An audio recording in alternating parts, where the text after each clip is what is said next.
I'm going to give you the option to use these weights. This really depends on you. The important thing to consider when you add load is you need to be pain-free before you decide to add the load. So if you've got any aches and pains or problems that you're not sure whether you should, the answer is if you have pain, then choose not to. But everything I do with the weights, you can do without. And so we're going to begin with the feet directly underneath the hip joints and soften the knees. And that really just means you're not locking the knees back. They're not bent, but they're not locked either. Soften the knees. And then have that sense of sending the tailbone down, shining a light between the heels. Stand up lovely and tall. Keep the chin parallel with the ground as you grow the top of the head up towards the ceiling, and then take a breath in through the nostrils. As you breathe out, think about those hip bones. They're magnetic for one another and they're drawing in gently towards each other. Breathe in and breathe out. And then circle those shoulder blades on the back of the body.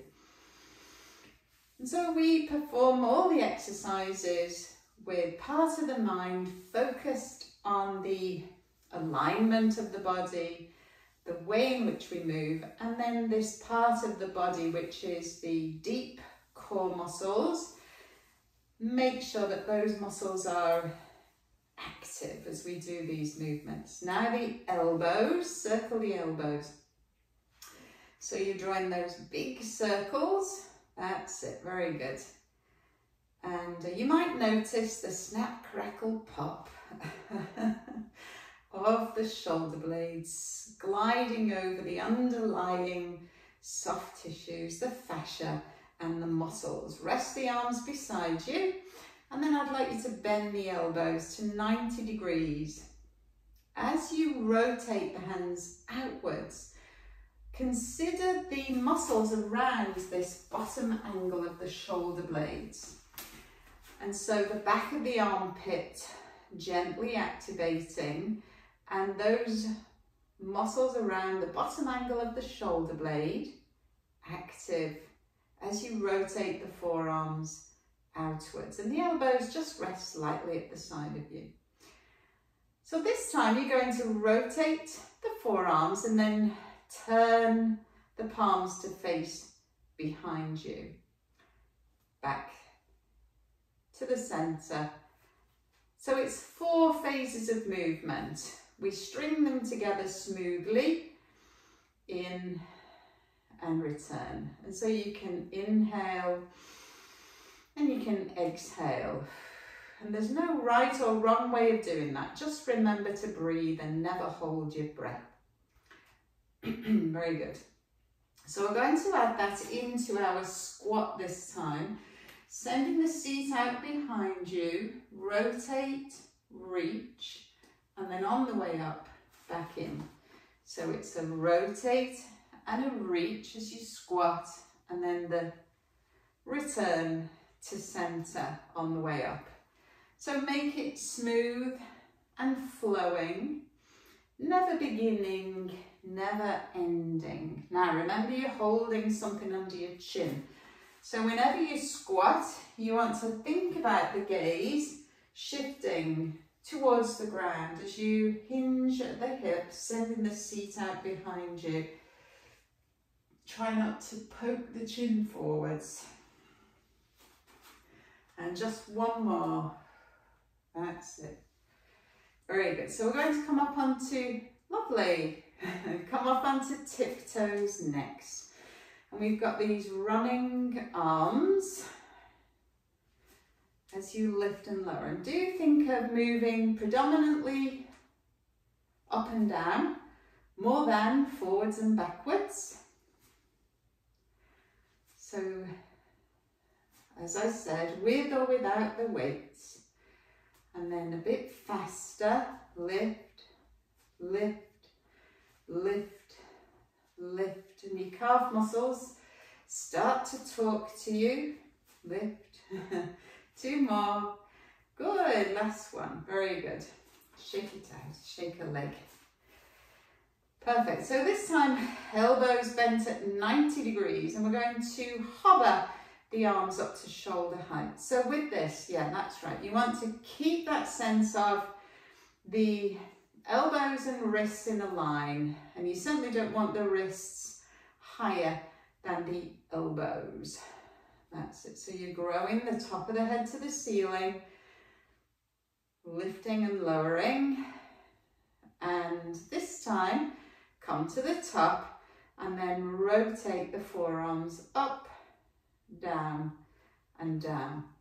So it's up, up, down and down, and again up, up, down, down. Nice flowing movements, never beginning, never ending. Up, up, down, down. Very good. So this time it's a up, up, and then overhead, press, and down, down, down. We'll do that again. Lift, lift, overhead, press, down, down, down. Perfect. So take the feet wider than hips, and the feet face out at about 45 degrees, hands above the shoulders, bend down and press up. And watch out for, remember, light fittings. That's it, you could do it that way. So press up as you go down, and then you won't have to worry about light fittings, will you? Whatever works. That's it. 2 more. And last one. All right, come back to center. Walk the feet in, and now we're going to hover one leg towards tabletop. Tabletop, 90 at the hip, 90 degrees at the knee. Think about those headlights on your hip bone shining ahead of you. So you never want to feel like that you are hitching the hip as you lift the leg. The leg is floating and moving at the crease of the hip. And then float the opposite arm and alternate legs. So you are moving in this way, very similar to walking. And floating, very good. And then, wonderful. Last time. Excellent. So another opportunity to balance. Bring the sole of your foot onto the front of the shin. So it's important when you balance on one leg, that is if you can, not to droop at the hip. So straight and level through the pelvis, and then open the knee to the side and back to the center. So you've got the sole of the foot resting very lightly on the shin bone, and then rotate. So you're using those bottom muscles to open at the hip and then back to the center. Grow up lovely and tall. Now the option here is to add the opposite arm opening to the side of the room. That's it, open and in. So I've got the elbows just unlocked, and move at the shoulder and move at the hip. 2 more. And last one. Very good. Forgot to turn my notifications off. Swap sides. You can't get it all right, can you? It's not possible. So pelvis square and level. Headlights on the hip bones shining ahead of you. So I am aware of the bottom muscles stabilizing me on the one leg as I balance. And also this side rotating at the hip joint.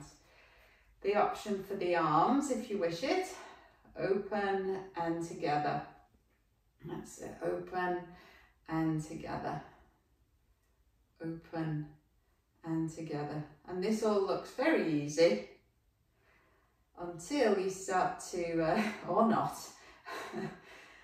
until you start to look around the room at the same time, and then it's all a lot more challenging. All right, wonderful. Lower the arms, lower the leg, shake it out, give it a shake.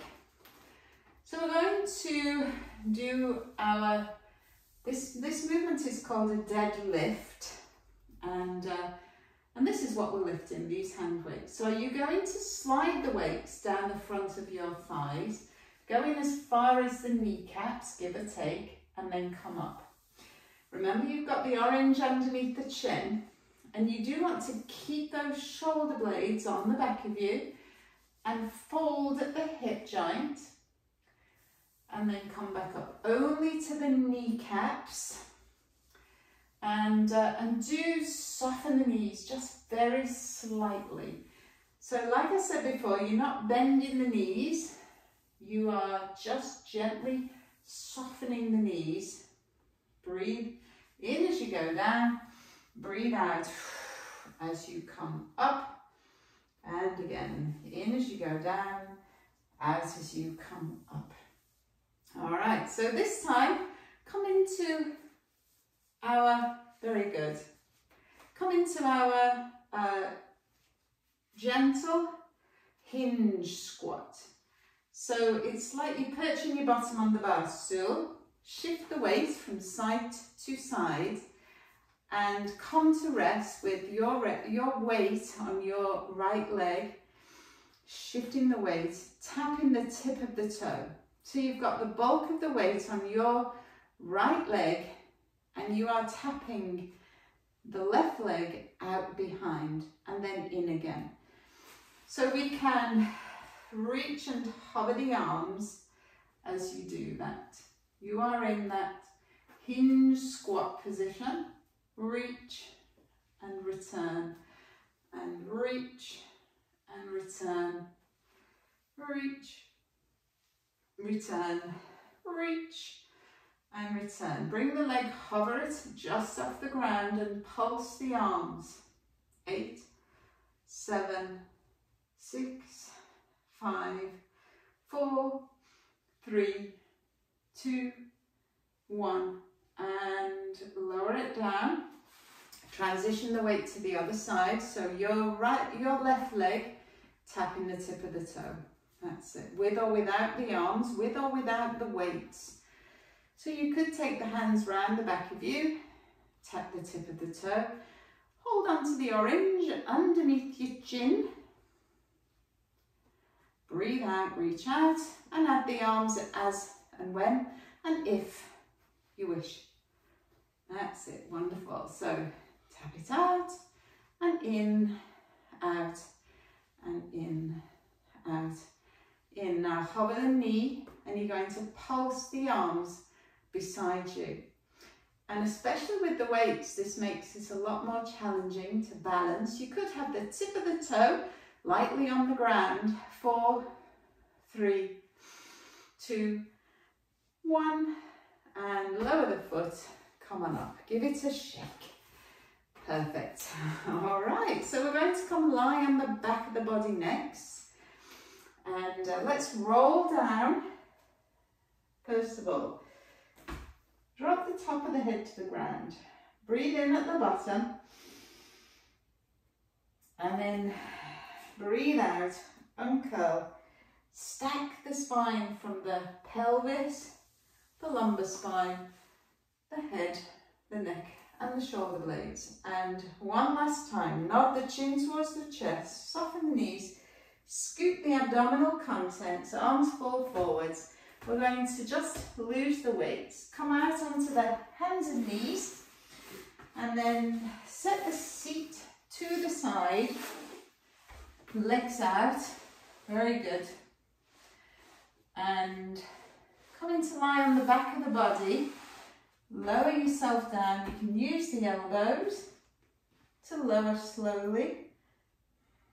Keep your weights within reach, and then slowly onto the back of the body. Legs in line with the hip joints, heels hip distance apart. And let us begin with the pelvic rocking now. So lying on the back of the body, really feel as much as you can the body is sinking down into the ground. I am rocking the spine from the pubic bone into the navel and then back towards the pubic bone. Exhale as you roll in towards you. Inhale as you roll away from you. Chin is in, neck is long. And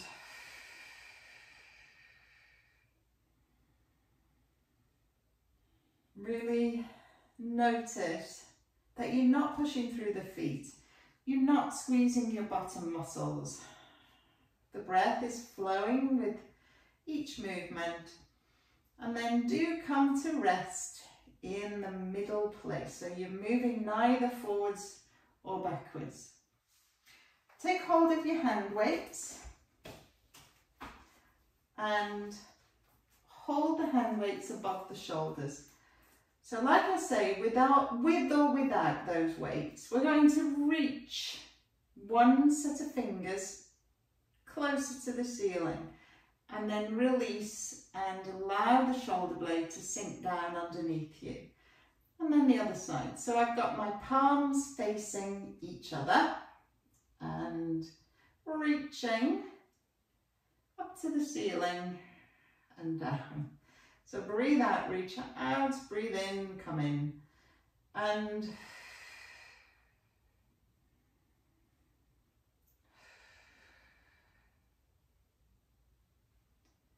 so alternating sides just focuses the mind. And you should have a resting side and a working side. So one arm's doing nothing. Now settle those shoulder blades and float the arms away overhead. Come back to the vertical and then repeat. So you are aiming to take the arms about 45 degrees away overhead and then back to the vertical. Nod the chin, lengthen through the back of the neck. Breathe out as you reach overhead. Breathe in on the return. Imagine those rubber bungee cords between your lowest ribs and the pointy hip bones, so that when you take the arms away overhead, the ribs are not popping up towards the ceiling. So breathe out and then breathe in. Now add the leg slide. So you're going to slide the leg away in line with the hip joint, reach the arms and return and swap legs. So it's one leg and then the other leg. And notice what's happening to the shape of the back of your body. In an ideal world, the pelvis isn't rocking forwards or back or side to side. And the ribs are not poking up towards the ceiling. Very good. Come back to center. And make this one your last one. And then rest the arms. So this time open one knee to the side of the room, back to center, and do the same thing on the other side. So the tailbone is heavy underneath the back of you. Breathe in as you open, breathe out as you close. And imagine you have that marble on the front of you. You don't want that marble to be rolling around. Maybe you could play with that one day. Some spherical object resting on the front of you. Make this one the last one.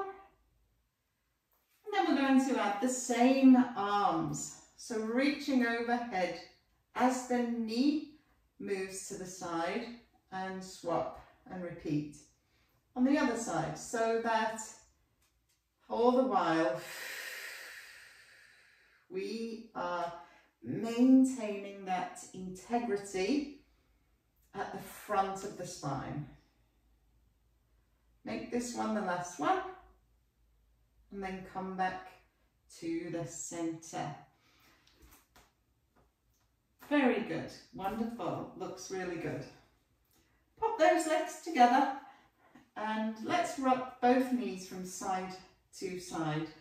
Your pelvis will rock underneath And you could turn your head and look over the opposite shoulder so that you are really getting that energy in the oblique muscles at the waist.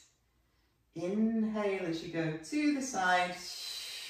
Exhale on the return journey. Do the same thing on the other side. Think of the muscles a bit like an X on the front of you.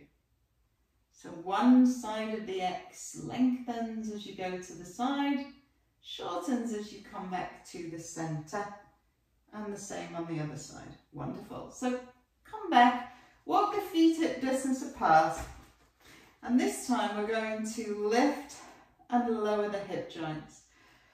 So I want you to think about pressing through the whole of the sole of the foot and lifting the hips, moving at the creases of the hip joint. Very good. Breathe out as you lift, breathe in as you lower. And so the chin is in, the neck feels long, the shoulder blades weighted underneath the back of you. A sense of the knees reaching forwards over the toes away from you. And do one more, lift and lower. And now with the arms, hands above the shoulders, elbows out a little to the sides. Press away overhead with the weights. And then I'm giving you the option, if you wanted to lift the hips at the same time. So this chest press, breathe out as you lift the hips, breathe in on the return. Good. And one more. Very good. Lower it down. And oftentimes we feel the need to just hug the knees in when you've done those bridges. Just to stretch off the low back. You can rock around, massage the back of you, and then lower the legs one at a time. Back to our 45 degrees at the knees, fist distance between the thighs, shoulder blades underneath you, lowest part of the rib cage, have contact. And then you're going to float one leg to tabletop, and then lower it down and swap sides. So you are alternating legs, and I do want you to rest the leg down each time so that you really fully experience that transition from side to side, that potential for the pelvis to rock. So your job is to prevent that from occurring, hovering one leg and then the other. Wonderful. So let's bring one leg into the air and the two arms above the shoulders. So this time you're going to reach the opposite arm and leg away from one another. Imagine that you are aiming for a button on the wall ahead of you. Breathe out as you reach out. Breathe in on the return. So that shape of the back of the body is not changing. The leg, you're aiming for a button, and the button's in the same spot each time. Fully extend the knee. Think of the thigh muscles pulling the kneecap up on the front of the thigh and traveling in line with the hip. Last one on this side. Let's swap to the other side. And take your time, alternating, not alternating, you're on the same side, but it is the opposite arm and leg, remember. So the leg, not too low, bringing the thighs more or less parallel, aiming for that spot on the wall. Breathe out, breathe in, and Make this one the last one. Perfect. Rest the legs, knees apart, feet apart. Rock the knees this time with the knees apart and the feet apart. And you can turn the head as well. Now we're going to explore having two legs in the air this time, and often it's the case that you just need a little bit more support underneath the back of your head. Sometimes as we experiment bringing two legs in the air, you might want a bit of support underneath your bottom, just to be absolutely sure that you lift one leg, breathe out, lift the second leg, and we want to be sure that the pelvis doesn't rock and the back doesn't arch as you do that. Now tap in the toes of one foot and then the other foot. So it may be that you need the hands just underneath you, or you could put a thin cushion there, tapping the tip of the toe. Remember, the nearer you tap to your bottom, the easier that's going to be, and the further away that you tap, the harder that is going to be. And you do want to move only one leg at once and not let the thighs come too close in towards you when you're doing that. So this time, only if you wanted to, opposite arm. Oh, let's get it right. Oh, it's a funny one that, isn't it? Opposite arm and leg, tapping the tip of the toe, reaching the arm to about 45 degrees, and this time option to reach that leg long if you wanted to. One leg at once, sending the leg away, keeping the profile of the abdomen flattened if possible, preventing the back from arching away from the ground, moving at the hip joints and the shoulder.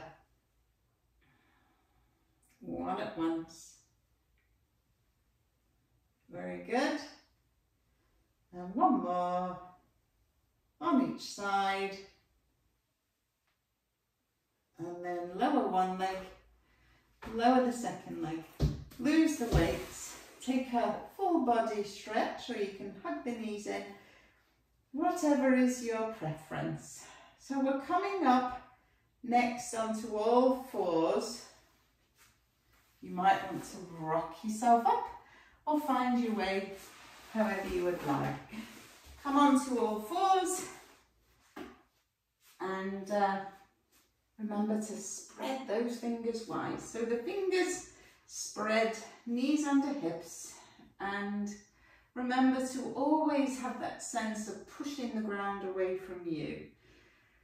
So we're going to send one leg away. You might tap to the tip of the toe, you might hover the leg depending, and then swap sides. So you could tap or you could hover the leg. Breathe out as you reach and really get that sense of lengthening the leg, but without changing the length of the waist. So you don't want to get carried away and reach the leg and change the length of the waist. Check out the knees each time, coming back underneath the hip joints. They love each other, those knees, and they just want to be together. So make sure that you've got that fist distance between the knees. Very good.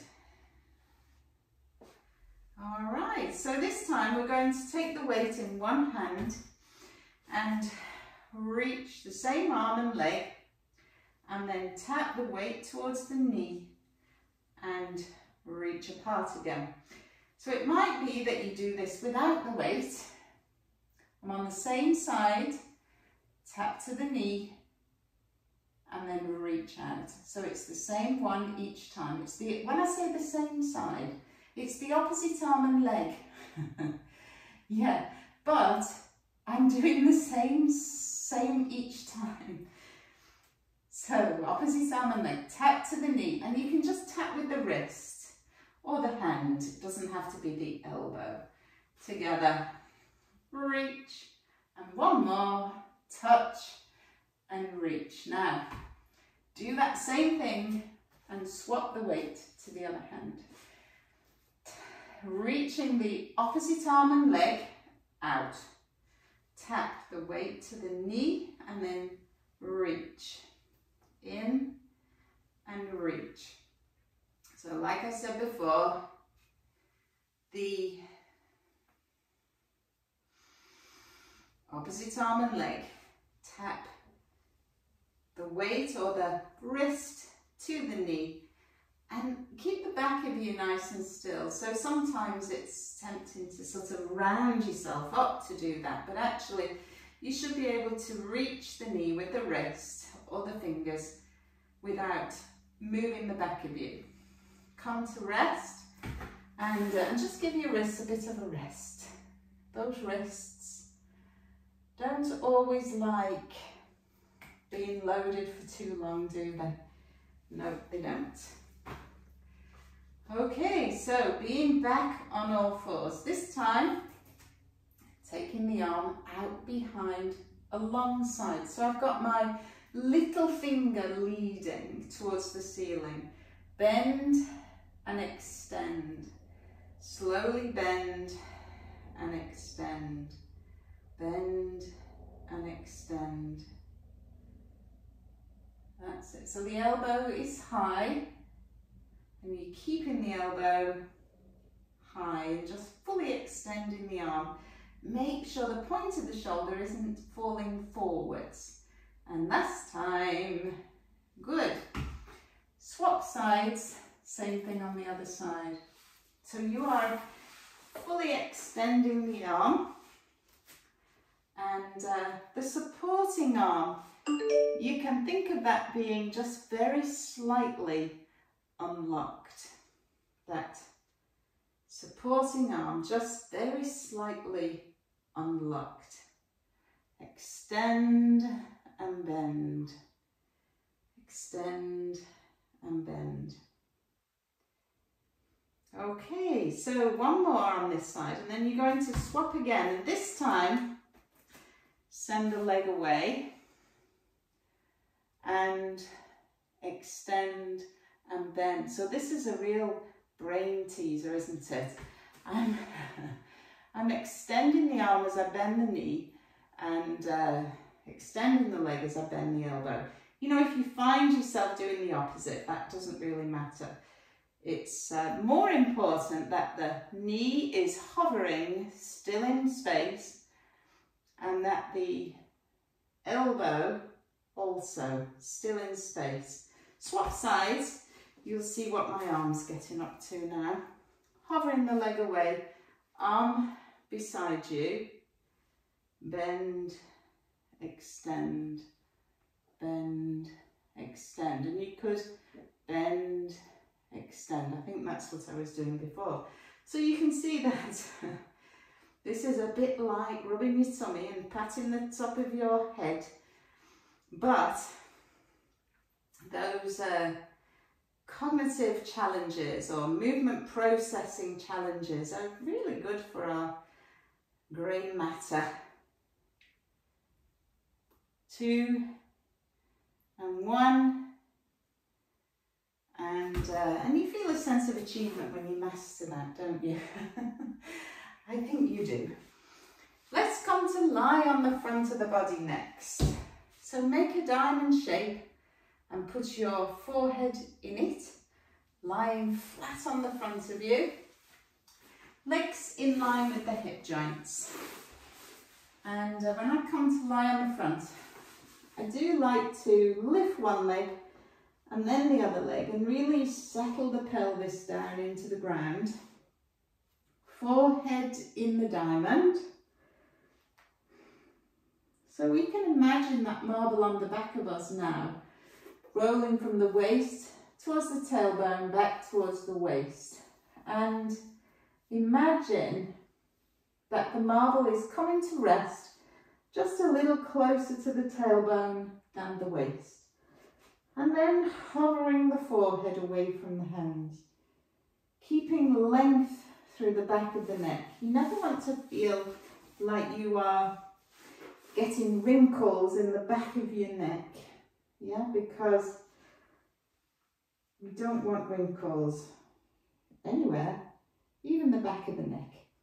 So pubic bone is resting heavy on the ground. The arms really light on the ground. Imagine your arms are resting on eggshells, and you don't want to squash or crush those eggshells. Lifting the head up in line with the back of you, really sinking the ribcage down as you do. Legs in line with the hip joints, and breathe out as you lift. Breathe in as you lower. So let's bring the arms now into a W shape, and we can use our thin cushion to support the forehead or a folded towel, and the arms in the W shape. So the hands are about level with the shoulders and the elbows lower than the shoulders. If you've got trouble with the shoulder joint, sometimes this rotation is a bit difficult, so just place the hand wherever works so that the forearm is flat, and then hovering the forehead and the breastbone away from the ground. So when you lie on the front of the body, sometimes people find discomfort in the low back, so remember that you can always take a cushion underneath the front of you, the pelvis and the belly, so that when you hover away, you are less likely to feel any discomfort in the low back. And sometimes there are some conditions associated with the vertebrae that would preclude you from doing this, going into too much lumbar extension. A spondylolisthesis is one of those. So remember, the focus of this exercise is extension in the upper back or the thoracic spine. And for the most part, if you isolate the movement to the upper back, that should be acceptable. But, you know, like all these things, there's exceptions to every rule, and very good. So if that feels okay and you feel like you want a little bit more in the way of a challenge, you can hover the upper body and then just lightly float the arms away from the ground. Lower the arms and lower the body and the head. So gather up the shoulder blades, float and lengthen the top of the head away from the tailbone. Hover the arms and then lower it down. So we are thinking about the back muscles getting stronger with this. Those muscles that hold you up against gravity. Hover the arms and lower it down.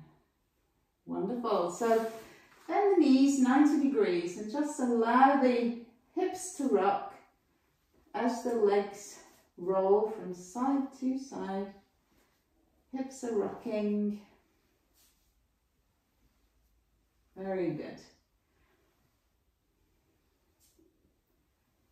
Okay, so let us come now and lie on the side. And you can keep your support handy. And you could use one of the weights in your hand. So this one I'm using is 1 kilo, and you could equally use a tin of beans or half a kilo in your hand. I say beans, other vegetables are available.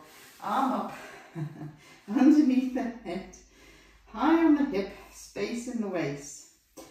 So when I'm talking about being high on the hip, what I mean is that you've got this a little bit of space. Most ladies are wider in the hips. Well, all pelvises, female pelvises are wider, and you might just find you've got a little bit of space in that waist on the underneath side. Arm out in front of you. So the first movement is just the arm lifting. The legs are stacked, and you are balancing on the side of the body. And this is a lot harder than it looks actually. You do notice these core muscles have to work. And this is the thing that we are doing a lot with Pilates, is kind of tricking the body into doing what it should.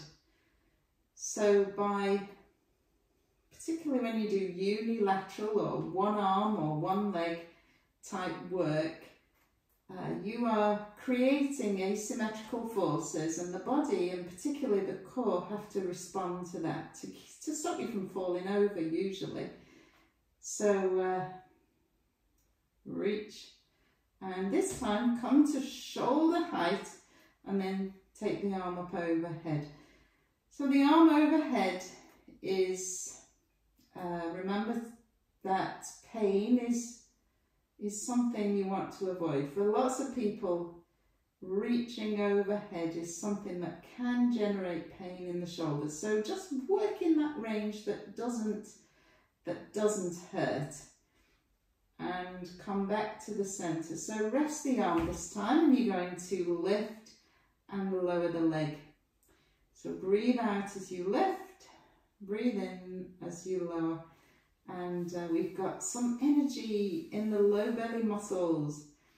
This pelvic bone is parallel with the ceiling, and you're trying not to allow the waist to shorten on the top side. You don't want to feel like the waist is shortening. So you're keeping this length as you lift and hover the leg. Point the toes and then flex the ankle. Kneecap facing forwards. Breathe out as you lift. Breathe in as you lower. And remember, if you feel any discomfort in the neck, you can always bring in support between the arm and the head. This work on the side can sometimes play into any sort of tension that you might be carrying in and around the neck. So do relax the neck. Now, hold the leg at hip height. Draw circles, little circles. 4, 8, 7, 6, 5, 4, 3, 2, and the other way. 8, 7, 6, 5, 4, 3, 2, and lower it down. Good job. Bend up, give it a pat. That's it. So we're going to do the arm openings next. I've already got my support here. And hips and knees at 90 degrees. Have that cushion for the head. Ideally, the cushion should be big enough just to maintain that alignment through the neck into the upper back. Lift the arm to the ceiling and then turn and rotate the rib cage. Inhale as you open. Exhale. Bring the palms together to touch. Inhale as you open. Exhale. Palms together to touch. And again, inhale as you open. Turn, look to the hand. Exhale. Together to touch. One more. And so we rotate the ribs. The arm is just following the body back to center. Good. So come up. Whoop. I moved too fast. Come up onto the heel of the hand, and have your weight if you wish to. Legs stacked. Make sure you have that triangle shape. So heel of hand by knee and hip. We're pushing up out of the waist and coming to the top. Now, the arm coming forwards and up, forwards and up, forwards, kind of level with the chest really, not too low, and up, forwards and up, and again, forwards and up. All right, good, lower it down, and let's go on the other side. So we'll do all that on the other side. Arm up underneath the head, high on the hip, space in the waist, and the arm out in front. I'll just grab my cushion. That's it. So the arm out in front of you, high on the hip, lifting and lowering. Breathe out as you lift, breathe in as you lower. So you've got that, really it's quite a challenge to balance when you are lying in a straight line. If you find that's a bit much, you can always just bend the underneath leg. That will help to stabilise you, definitely. Well, I say that, it doesn't feel a whole lot better, to be fair. That's it. So now, arm reaching overhead. Breathe out as you lift, breathe in as you return. And you might feel like you want to do the opposite. That's fine, just don't hold your breath at any time. Reach, lengthen. And one more, reach. Very good. So resting the arm down, it's that top leg. Breathe out as you lift, breathe in as you lower. Top leg lifting.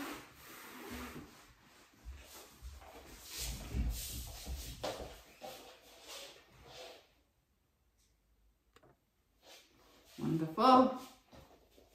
Lifting that top leg alone.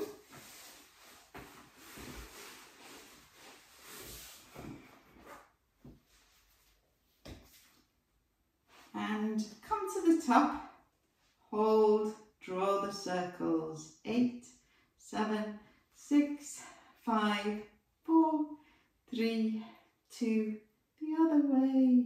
8, 7, 6, 5. Keeping everything still is what we're trying to do here. 2, 1, and lower it down. Arm openings, hips and knees at 90 degrees. Arm out in front of you, palms together to touch.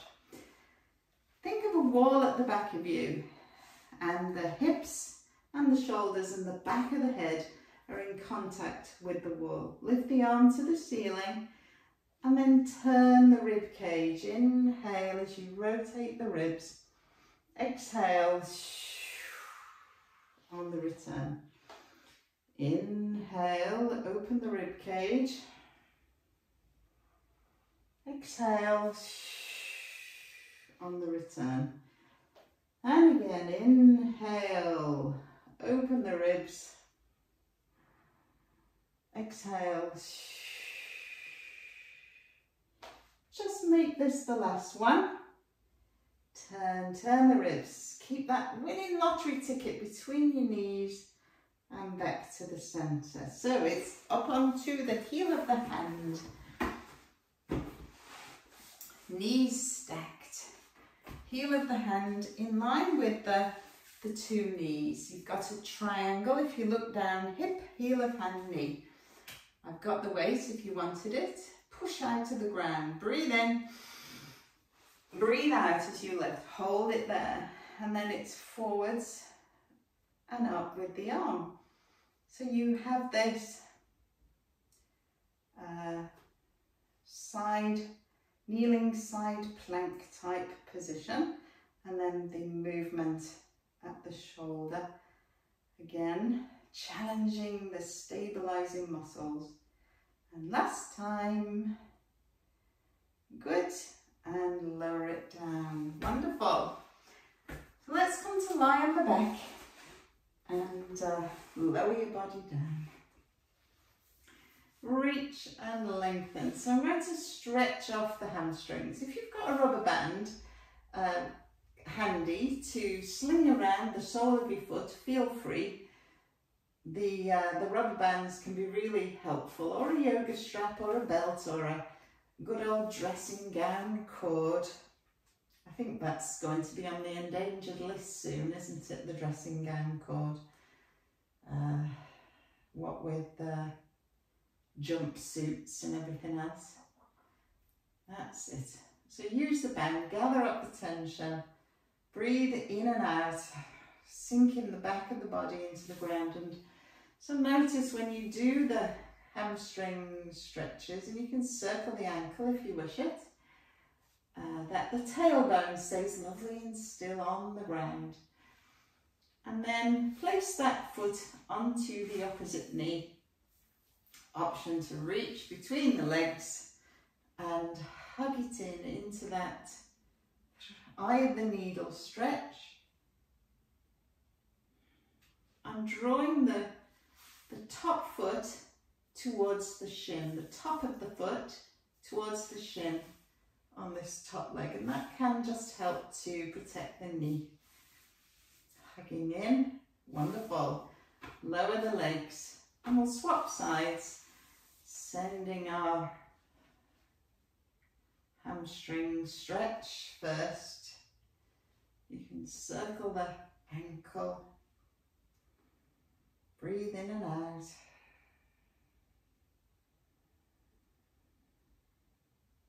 And then go the other way.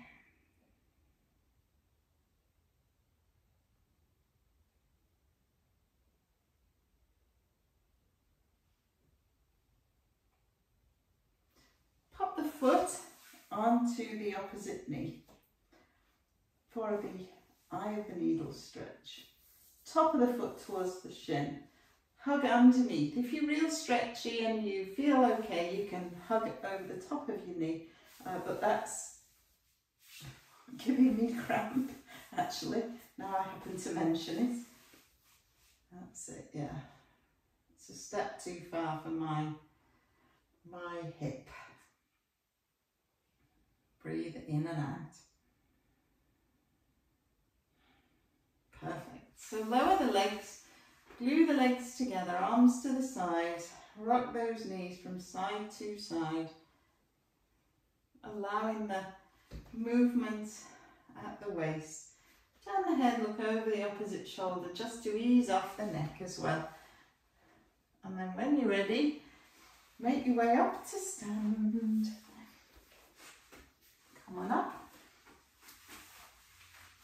That's it. Feet under hips, knees unlocked, tailbone to the ground, chest lifted, collarbones lengthening. Circle those shoulders on the back of you. So whenever you hold a weight or pull on a band or carry anything, whatever you do, there's a danger that it can generate tension around the neck and shoulders. Circle the elbows and then the arm across the front of you. Keep the head in the middle and not too high with the arm across the chest. Swap sides. That's it. Very good. So tilt the ear to the shoulder and just reach the opposite arm away. And then swap, reach. That's it, very good. And at the waist, just a little movement. Feet apart, turn at the waist. Spiral the head to the ceiling. And come back to centre. And shake it out, shake it out. Arms, legs. Take a deep breath in. Sweep up and sweep it out. Bend down. Inhale. Exhale. And last time, big breath in. Very good. As you exhale, head to the ceiling, tail to the ground. Yes. Good job. You did it. Well done.